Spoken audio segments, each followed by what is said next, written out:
Hey everyone, and welcome back to the channel. So I want to talk today about the mistakes that we make when we're traveling. We all make them, whether big or small, whether going to a country we've traveled to many times before, or whether we're going somewhere completely new. There are always mistakes that we make on our traveling that if we try and avoid, we can have a better time for ourselves, for people traveling with us, and those that we interact with. So let's get into it. First up is not considering the climate. This is something that is so often overlooked. When you plan a trip, you need to take into account local factors in climate. What we mean by this is, let's say you've booked a tropical getaway, but when you arrive, it's during monsoon season. You didn't check to see the local timings of different changes to climate. Your beach vacation suddenly turns into days of heavy rain and humidity. On the flip side, maybe you're like me and you enjoy the cold weather and you're visiting a cold weather destination without considering the season. You could end up being completely unprepared for freezing temperatures, turning what you probably thought was going to be a cozy adventure or a little bit of bite in the air into a really uncomfortable experience. You should always research the weather for the time of year and for the specifics of the area when you plan to travel there. This is something that catches so many people out, making sure that they are actually appropriately dressed or that they understand where they're going.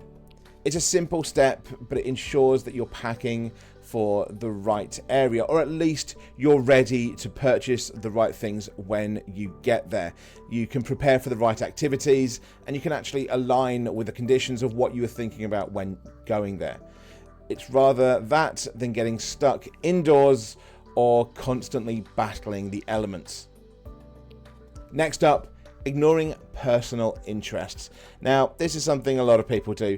When you choose a destination and you base it solely on the trends, let's say you've seen it on TikTok, you've seen it on YouTube, maybe it's a channel like mine that you enjoy and you just go, oh, I want to go there, that looks amazing, that person seemed to really enjoy it, or it's recommended from a friend or family member. But this is a huge mistake.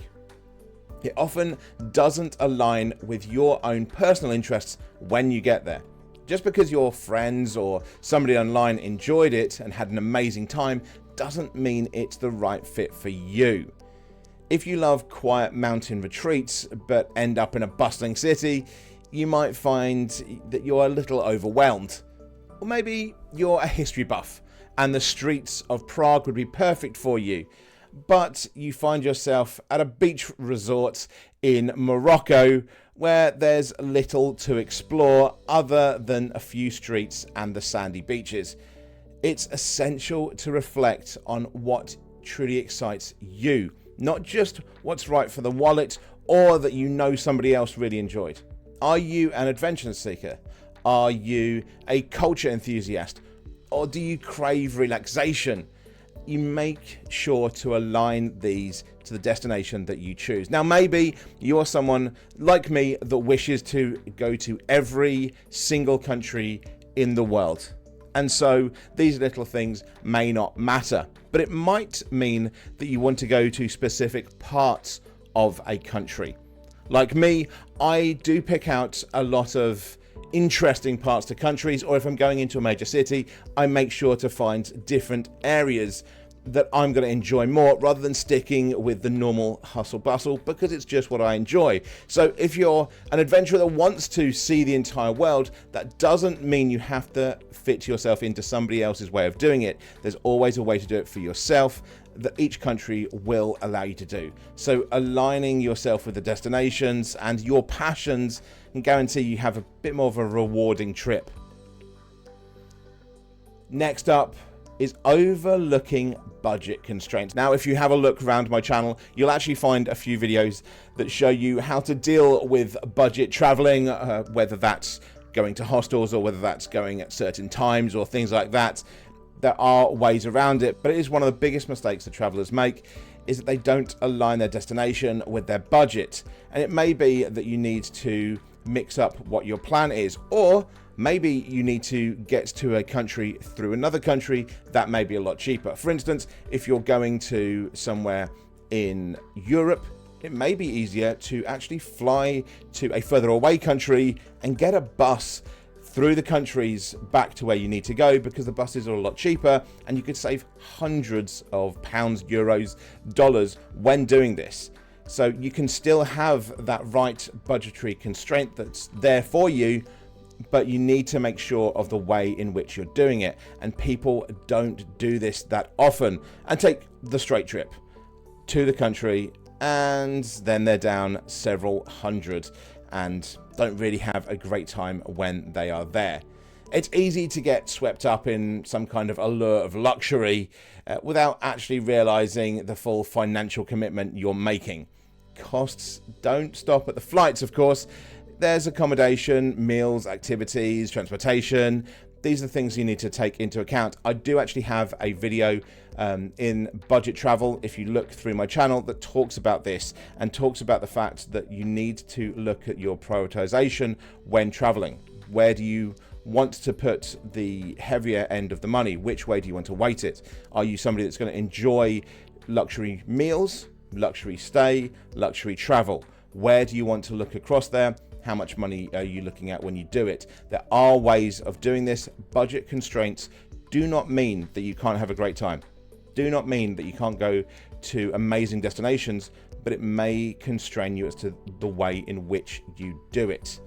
This is really important.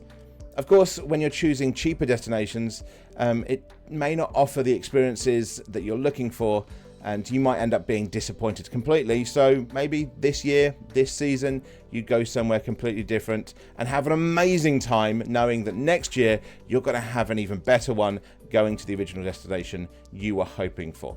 A well-budgeted trip reduces financial stress overall, and it leaves more room for fun and memorable experiences in the countries and places that you're exploring.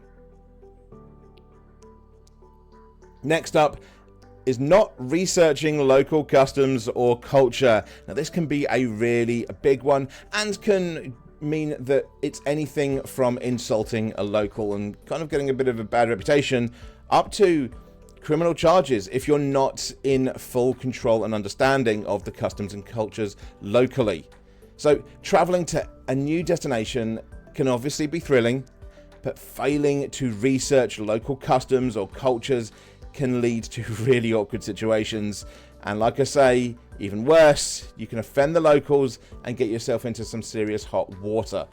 Each country has its unique way of doing things. Whether you think, oh, well, it's only next door, it's going to be the same, or not, that's probably not the case. Everywhere has its own interpretation of laws and of customs, from how people dress to tipping practices, to what's considered polite or disrespectful.